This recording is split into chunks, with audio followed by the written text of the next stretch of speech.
Finally, let's move on to this last one here. So Gavin Newsom the other day came out and said that, Israel is an apartheid state, and he made some, his criticisms were okay. He said we might have to cut off weapons, but he did sort of fall into the trap of what Adam Johnson calls the one bad man theory of history. Yeah. It's sort of how Bernie talks about Israel too, where it's like the right-wing government of Benjamin Netanyahu, and it's like, well, have you heard his opponent? Because his opponent sounds a lot like him and just also agreed to a greater Israel theory. Have you looked at the polling of the entire society? Yes. Because they all agree with this it's shit. Like 17 trillion% want to murder every Palestinian, but Netanyahu is the only problem. Right? And their criticism of Netanyahu, to the extent they have it, has nothing to do with what he does to Palestinians. It has to do with corruption, judicial overhaul, not keeping people safe on October 7th. And to your point, that's exactly sort of what Newsom brought up. He brought up the corruption before he brought up anything else, right? But still, he did call it an apartheid state. He definitely shifted a little bit on it from what he was saying before. I don't know if you saw his comment about the Iran war. It was horrible. Oh, yeah, to Ben Shapiro, he said Gaza's not a genocide. But his comment about the Iran war was like... saying he also didn't know what the definition of genocide is. I'm like, you got to pick one of those things or another. You can't say it's not something that you don't understand the definition of. Yeah, and on Iran, he was like, the Ayatollah is a murderous dictator and nobody will shed a tear watching him go. But, sir, you didn't fill out the right paperwork. Like, no. I hate that limp dick argument. I know, it's so bad. So, but he did shift a little bit. Obviously, he got the memo. Somebody on his staff was able to get through to him and say, like, hey, man, this is untenable. I don't know if you've seen the polls, but, like, the entire Democratic base fucking hates Israel. They hate this Iran war. Don't know what you're doing. And so now, I'll throw this up on the screen here. Zedjalani says, Newsom is already walking back his Israel remarks. He's Kamala with more hair gel, and then I'll read exactly what it says here. Asked to clarify the comments, Izzy Garden, a spokesman for Mr. Newsom, said that the governor's, quote, believes in Israel's right to exist and its right to defend itself, period. He added that, quote, the governor is calling out a difficult truth, blaming Mr. Trump and Mr. Netanyahu for taking Israel down a course that threatens the safety of Israel, a democracy and America's closest Middle East ally, as well as Israelis and American Jews.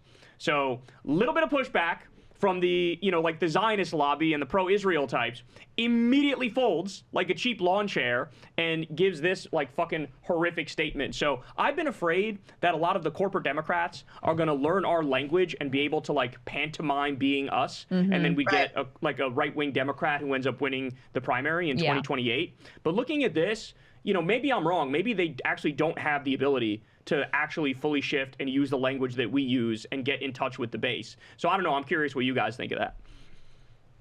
Well, I mean, of the danger of like just shifting in language, but not shifting in policy, or the danger of kind of like shifting and in criticizing Israel, but for the wrong reasons. I mean, it is interesting. Like, this reminds me of what Schumer said, right? When Schumer kind of wanted to like regime change Netanyahu because he was bad for the Israelis, bad for Israel. Right. Newsom said some shit like that too. He was like, that's exactly. This is putting Israel in danger. It's exactly. And it's not really the point. When people, I know, God forbid, people of Israel have face anything, like they should only be killing civilians, not facing any consequences their military shouldn't. But it's funny, like the whole this isn't good for American Jews argument. What's not good for American Jews is like every time Netanyahu opens his mouth, what's not good for Jews is literally when the Israeli government like live streams a genocide and claims that it's in the name of Jews. When Netanyahu, who's not even religious, let's be clear, when Netanyahu, who's not religious, links what he's doing to Amalek, when CNN links what Israel is doing to Purim, and when you have Zionists, basically every time Jews come out, Zionist Jews come out, they are putting Jews at risk, which is ironic because I get called a self-loathing Jew. I get accused of perpetuating anti-Semitism. Now, I want to be clear. What motivates me is the fact that Palestinians are human beings who deserve full human rights, and they have as much humanity as any other people. But I can't help but notice that, if you care about Jewish safety, you should be wanting Jews to speak out against this, which more and more Jews are doing. But it just kind of a pitch to my Jews out there who don't get it, who think it's anti-Semitic to criticize Israel. No, it's actually anti-Semitic to stand by Israel. Totally agree. Yeah. I mean, I think on Newsom, he's caught between where he knows the base is and where the donors are. Exactly. Can't figure out how to stick the landing. You know, and I don't think he's going to be able to pull off like doing enough to satisfy people. Yeah, and Crystal and I were talking about this yesterday, that it's like he's polling very high right now. That might not mean much, but he might end up, it's possible that he ends up being like the DeSantis on the Democratic side in 2028.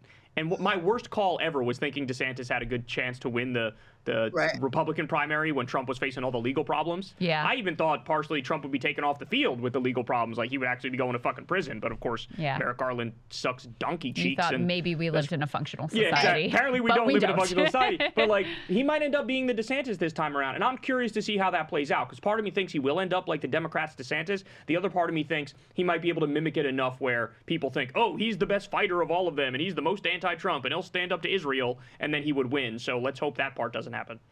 You know, but I also just remembered, I'd forgotten about this. So it's great he's using the word apartheid because, of course, every human rights organization agrees with any credibility, including B'Tselem, which is Israeli and Jewish. I say that because everyone somehow we're supposed to believe that every single human rights organization with any credibility is anti-Semitic. So I guess B'Tselem is self-loathing or whatever. But, you know, this apartheid language that he's using contradicts a bill, AB 715, that basically signs into law the framework of the IHRA, International Holocaust Remembrance Association, definition of anti-Semitism. The bill states discrimination by proxy and through the use of coded language, collective blame, and generalizations about Jewish people and vilification of Jews and Israelis.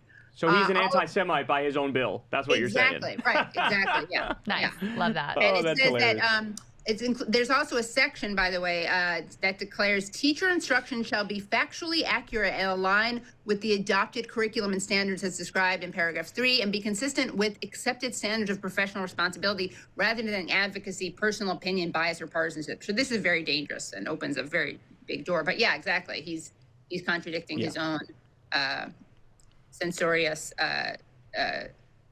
bill.